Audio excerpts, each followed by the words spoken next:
Hi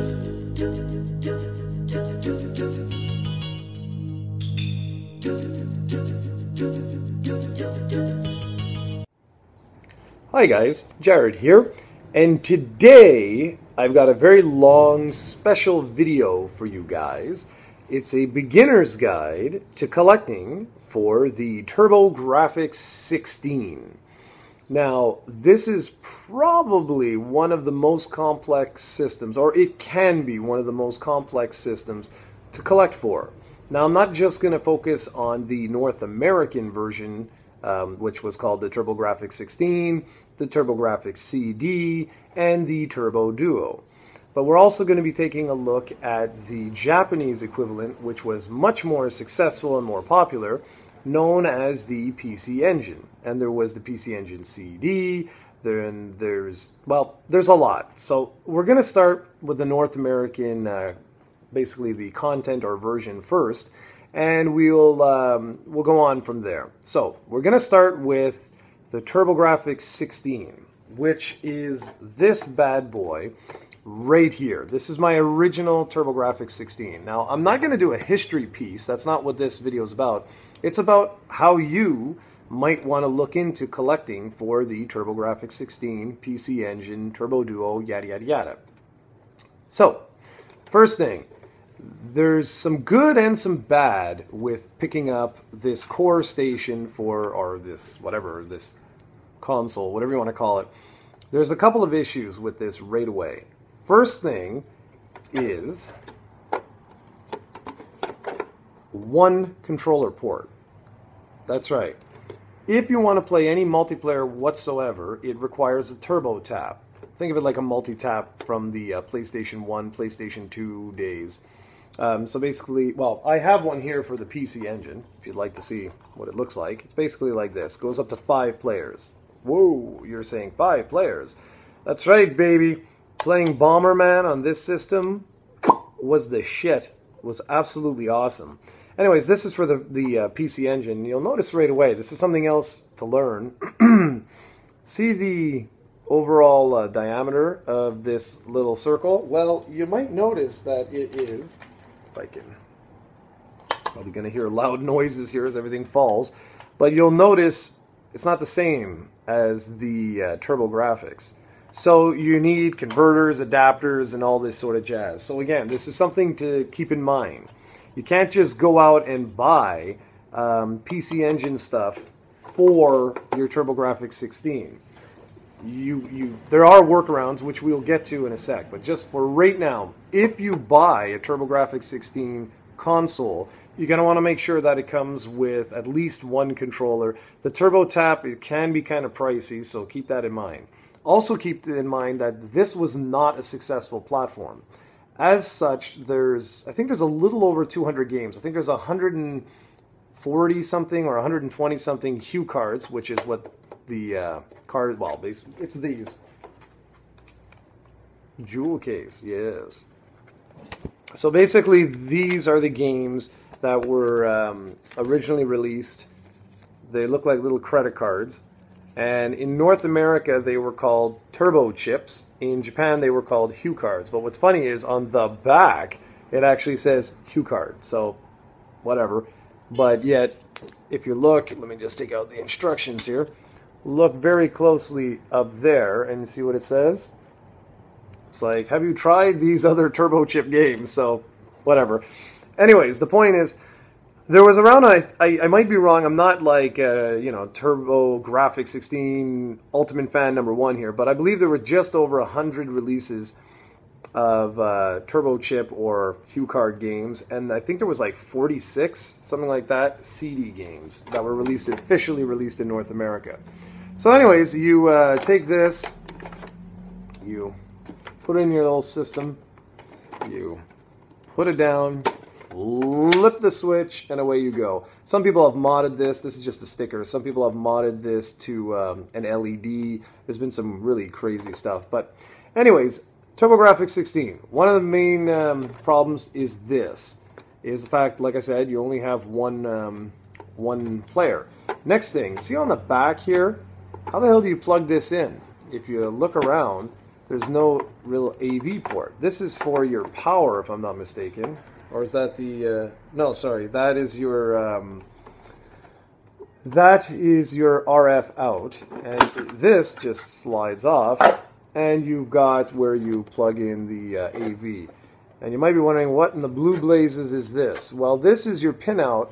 This is what you would have attached the CD add-on onto this, and it was actually the first CD add-on for a home video game console. But RF out. RF out sucks. So there is something else you can do. By the way, make sure you get all the cables with these things. If you don't, there is a phenomenal site that I use, well, whenever I have the need, called Retro Game Cave. Now, there's a lot of stuff that these guys do. Well, these guys, Charles, if you're watching this, thumbs up, man, you rule.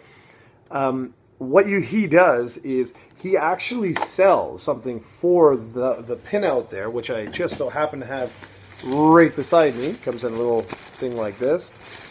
And basically what you do, the paper shows you, so don't worry. You see these two little adapter things? They stick in the back on a specific pinout on the back of your TurboGrafx-16, and voila, you have instant composite, and away you go. You get significantly improved picture quality. Now remember I was saying about how you can get different adapters for the controllers and things like that? Guess what? Retro Game Cave sells them, and they're very, very affordable. You can also get, this is the original controller for the TurboGrafx-16. It's all over the place because I was using my PC Engine. I was not using my Turbo. But well, I don't need to straighten it. Who cares? You get the idea. You can get extensions like this because the original TurboGrafx-16, the beautiful thing with it is, I don't know if you can see this, but if I go back, that's basically it. That's your whole cable. And if we have big screen TVs and stuff like that today, right? Like, my goodness, I think this is only like 4 feet, the cable. So what Retro Game Cave does is they sell an extra 6 feet. So that's more than enough for you to extend the length of the controller. But you can also get an adapter that will go from TurboGrafx-16 to PC Engine and from PC Engine to TurboGrafx-16, which is great if you want to use your PC Engine supplies and stuff like that, like your PC Engine controllers, turbo taps, things like that. Now there's something else I want to mention. That's going the affordable like method, whatever. If you want to go the official method and get composite video out from a TurboGrafx-16, your only option is to get the Turbo Booster. It basically looks like this, except it has composite out on the back instead of saying TurboGrafx-16. And you just take it and you shrunk like that. Something else you need to know. You cannot save in Turbo Chip games, okay? So if you want to save, you're going to need another adapter called the Turbo Booster Plus. And it was basically, it looked pretty much identical to the Turbo Booster, which was the composite out adapter, except that it had some internal memory so that you could save. This is not a game that you would need to save, but if you have something like The Legend of Zelda clone Newtopia, it comes with a password system that's ridiculous. Things like 24 characters, alphanumeric characters, or you could just save. Now, going in, looking at this again from a collector's standpoint, this is a buyer's guide after all. It's explaining how this all works. This might not be the best way of approaching the TurboGrafx-16. Now, I'm going to explain why. It mainly comes down to the fact that these games are rare. Not this particular one. This is actually the most common game, I think, for the system. But if you want to collect the North American versions of these games, you are looking at spending hundreds and thousands of dollars. Not hundreds of thousands, hundreds and thousands. There are certain games like Magical Chase that seriously will fetch $5,000 if it comes with a complete box and things like that. Cotton is another one that is crazy expensive. So my recommendation is actually Well, it's twofold. If you can find this cheap, I say go for it. Because you can go to Retro Game Cave and just pick up those composite cables for dirt cheap. Yeah, the password's kind of annoying, but realistically, for the games that use it, you're only probably going to have like 2. So I don't think it really matters much if you want to, you know, pick up some North American games. Now, what I would recommend against is the CD attachment for this particular model. Again, unless you can get it cheap. And I'm going to explain why now. Try and follow along because this is very complicated. Okay. If you buy the CD attachment, it comes with basically what amounts to is a firmware card. So what you would do is you would take, it's a special card, I don't own it, so I can't really show you. You would put it in your system like this, you would have your CD attachment, and it would allow you to play regular CD games. Okay? What do I mean by regular CD games? Why did I mention that? Because years later, NEC would release the Super CD format. And if you wanted to play games on the Super CD format, they required another card. It was basically, I think it was the System 3.0 card or something like that. So you had to go out and buy an additional card, or if you just took the Super CD games, put them in your CD attachment, they wouldn't run. Okay? Those cards, those system cards today are not cheap. They're very expensive and often very hard to find. So, thankfully, there is another solution. And that comes in the form of the Turbo Duo, which you should see right over here. So the Turbo Duo was essentially the CD attachment and the TurboGrafx-16 built into one unit. What was nice was it also had the latest firmware and RAM module built right in to the Turbo Duo itself. So it could play all the Hue cards, or turbo chips, it could play all the standard CD games, and it could play all the Super CD games. And that was awesome. And that's basically where the story ends here for the North American version of the system. Okay? What I will mention is the fact that these games are not 100% identical to their Japanese equivalent. And there is region locking on this. So in other words, you can't just take this from like Japan and plug it in here and hope for it to work. It's not going to happen. However, the CDs are completely region free. And in fact, not only are they region free, they have no anti-piracy measures whatsoever. So a very common thing people do is they'll just burn a game, put it in their system, and away they go. So I would like to show you just one thing that I do have here. This is an example of a Super CD. You can see it says up there, Super CD. I also really like the way that on the side, they let you know what format it is. This is actually one of the best games on the platform. This is the North American version. These are not cheap today, man. The Super CDs, because they were the last generation of turbo games released in North America, almost all of them are expensive. Not crazy expensive, but expensive.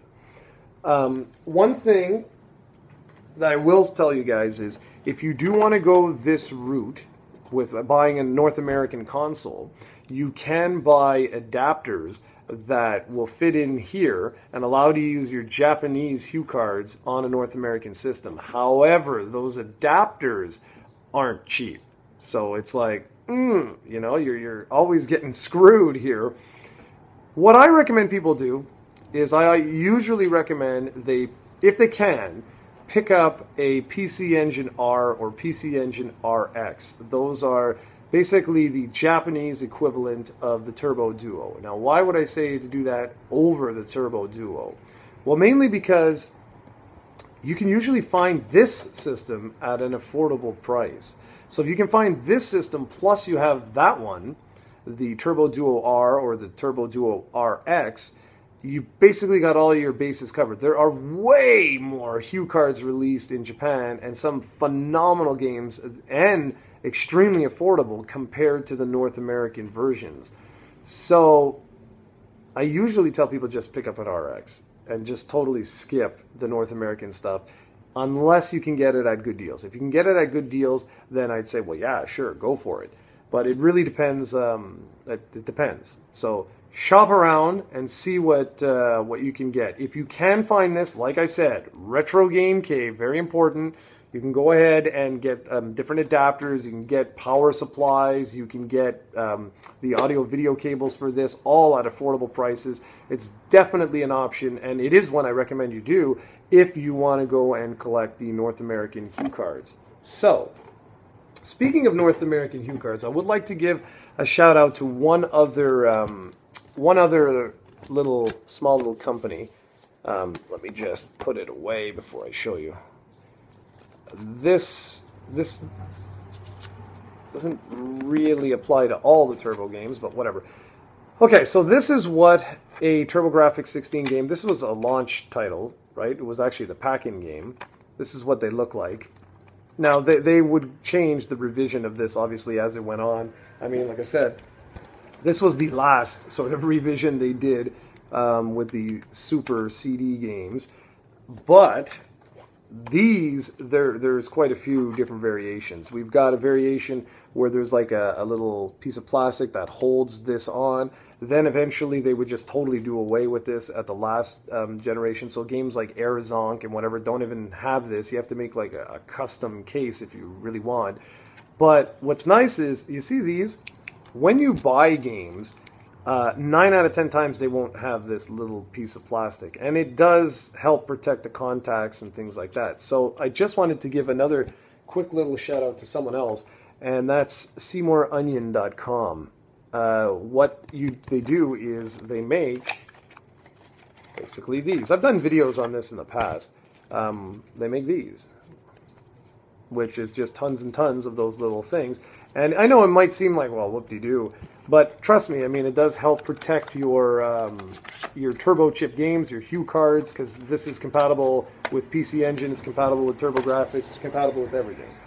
So that pretty much wraps up the North American version of this collector's guide. I'm just going to give you some tips. Do not go to eBay.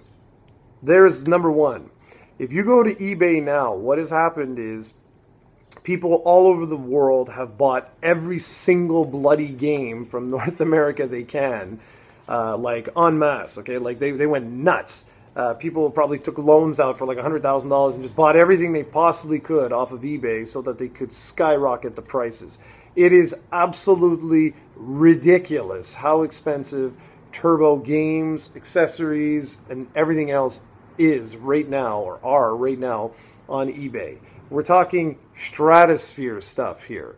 It is outrageous, especially when you are talking about the CD formats or the later turbo chip releases. It's almost to the point where you cannot collect for it, because individual games are $100 to $200 a pop, and it's outrageous. We're talking about, at its core, the TurboGrafx-16 is an 8-bit console. It has an 8-bit piece CPU, but a 16-bit graphics processor. So, like, that's mental. So what do I recommend people do? Thrift shops. Locally, there are a couple online, although very, very rare. Online. Locally, if you want to get into this is the ultimate like collector's console. Because you're going to have to go out every single day to a thrift shop, just add it to your daily routine and check. Because I'm telling you, the second one of these games and or systems pops up at a thrift shop, someone is going to take it. Someone's going to walk in there and be like, oh my God, the Holy Grail. So thrift shops, and also PCEngineFX.com. Very, very, very good site. It's like the last bastion of PC Engine and Turbo fans, where they all get together, chat, and whatever. And it sort of works like the Neo Geo forums, where there's people who offer really good deals. For example, this game, Lords of Thunder, which is a must-have. Like, if you own any Turbo anything, you've got to play this. This is amazing. And Gate of Thunder and games like that. Anyways, this on eBay usually is about $140 to $200, depending on the condition. if you go to PC Engine FX, there are sellers who frequently sell it for $50 to $70. That is awesome. Like, I love that. I love when the community supports itself. They're not doing this for like a quick cash-in. They're doing this, like, if there's fans who genuinely want to play these games, they put up large amounts of Turbo games and for really, really good prices. So, that's it. I mean, you can try eBay, but good luck with that. eBay, the prices, like I said, especially buy it now, forget it. If you can get auctions, awesome. If not, I'd say skip it. I should also mention the fact that the Turbo Duo wasn't the best in terms of build quality. So if you do purchase a Turbo Duo, you might want to go to Retro Game Cave, send them your console, and they will redo all the capacitors on it. It's a common issue. Excuse me. And the same thing is true for the PC Engine Duo. It's not the best build quality. So one other thing I wanted to just show with the North American stuff is there are lots of games. These are just 3 examples. Here's Ninja Spirit. This is actually a great game. This is the first, if I'm not mistaken, the first game EGM ever gave perfect 10s to. That's right. I'm going to obviously be covering this one at some point in the future. This is another one I really enjoyed, Turrican. Yeah, it's not the best version, but it's fun. And here's one that I'll also be covering. This is Kadash. Who's that? Oh yeah, that's right. Working Designs. This is actually where they got their start. Was on the TurboGrafx, bringing over some games from Japan that were sort of like niche titles or whatever that would have been niche titles in North America. And so yeah, they brought them out here. So there's lots of games in North America. I'm going to be covering like a whole bunch in at some point in the future. But I just want to say that there are some really awesome games that were released here in North America. The downside is that they cost a bloody mint. So now that you've got an idea of how this all works, we're going to switch gears to the PC Engine. So the PC Engine, which was released ages ago, okay, it was released I think like 2 years before the TurboGrafx-16 arrived here in North America. It's tiny as hell. You'll see a picture of it there. It also has a CD attachment, and the same rules apply. You needed system cards and whatnot. But what I really liked, and this is what I wanted to show you guys, what I really liked with the Japanese model was this. Hue card, say Hue card, then CD-ROM, and then Super CD-ROM. Now in Japan there was a 4th format called well actually technically there's 5, but you know what? Let's not jump too ahead of ourselves. The same rules apply that you know of from North America, right? So like I say, you still would need the system cards. The CDs are still universal, so you don't have to worry about that. There's no copy protection or blah, blah, blah. Hue cards, though, they are region locked. They don't fit the same. It's totally different, so you would need a converter if you want to go that route. I already mentioned about the controllers, that the ports and everything like that are completely different. So again, you would need all converters and things like that. What I recommend people do, if you can, this is the ultimate system to pick up, because this is the best build quality. You don't need to change the capacitors in this, or at least you shouldn't. This is the PC Engine Duo RX. This is the last revision of the Duo before they moved on to something else. What's great is it plays all the Hue cards, again, from Japan. It plays all the CD formats from anywhere in the world, and it looks sexy as hell. Again, sadly, only one damn controller port, but it does have native composite out, so that's perfect, and it has built-in memory, so it's wonderful. I mean, it basically is exactly like the Turbo Duo, with the difference being that the capacitors and the overall build quality is better on this. Simple as that. So, next thing. Whoa, what else did they release in Japan? Because they released some really crazy stuff. Like I said, they released all 3 of these formats, and I love that so much better than ours, because ours have got so confusing, especially with CDs. They only started with the super CDs where you actually knew what the hell it was that you were buying. But in Japan, there was something else, and that something else was the arcade whatever format. So you had your Hue cards, you had your CD format, you had your Super CD, and then there was the arcade CD, and that required another whatever card for you to plop in your system. There's the Duo arcade card, which would go in here, and then there's the Pro arcade card, which would be required if you wanted to play arcade games on your original TurboGrafx-16 with the CD attachment, or your PC Engine with the original CD attachment. Either way, you would need the Pro card. With this one, you only need the Duo card, but either way, you still need that card. There wasn't very many games released, though, on the arcade CD system. And in Japan, there was even another type of Hue card format that was released later on called the TurboGrafx. Now, that's one system I don't own, or, well, don't own the system, don't own the games. I'll show a picture here. And it's interesting because they look exactly like the Hue cards. But what's really cool is there are a couple of games that will actually work on your PC Engine, but they'll be like slow and sluggish and probably have flickering and things like that. But if you take that same game, put it in your TurboGrafx, it's glorious. But you guys got to understand that in Japan, there were just so many more games. I mean, here's the Hue card for, what was this one? Parodius, which is basically a spoof of Gradius, or Gradius.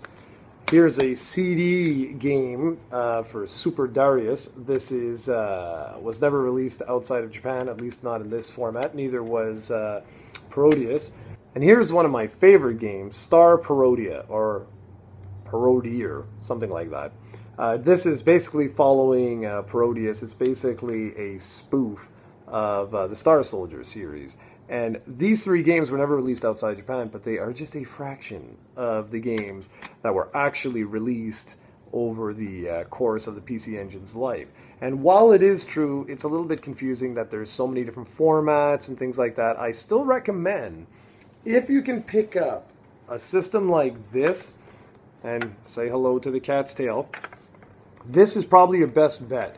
Just because the converters and everything like that are expensive. I know there's some new ones that I've seen popping up on eBay, and I'm not sure how those are. Because if you can get a Turbo Duo, fix the capacitors, that's perfect. I mean, it works pretty much exactly like this. You're just going to need the converter. So that's why I like to have two consoles. A Japanese one like this that works with the best build quality possible, and then my original TurboGrafx-16 with composite out for the Turbo chip games. And that's pretty much it. I have far more Japanese games than I do North American games, but that's just the way it is because they're cheaper, they're easier to get, and more often than not, they're exclusive. They were never released outside Japan. So if you are looking to get into the TurboGrafx-16, you have to understand that you're pretty much buying into one of the best shooter consoles of all time, and also probably the best import-friendly console of all time, because there's just so many games that are available that over in Japan that were never released over here. So hopefully this long-winded video was just give you a little bit of insight into collecting for the TurboGrafx-16 and the PC Engine. I went through all the different formats, so I hope you have a better understanding of that. It does get a little confusing with the different cards and things like that, but if you do have questions, by all means, leave a comment below and I will be glad to answer them. Like I said, I'm not the, the biggest like knowledge base for TurboGrafx-16 or PC Engine, but I've been collecting for a while, so I'm pretty sure I could help you guys out. Alright guys, thanks for watching this long video. I hope it helped in some small little minuscule way. Don't forget to go and check out Retro Game Cave for your AC adapters, for your composite cables, and all things like that.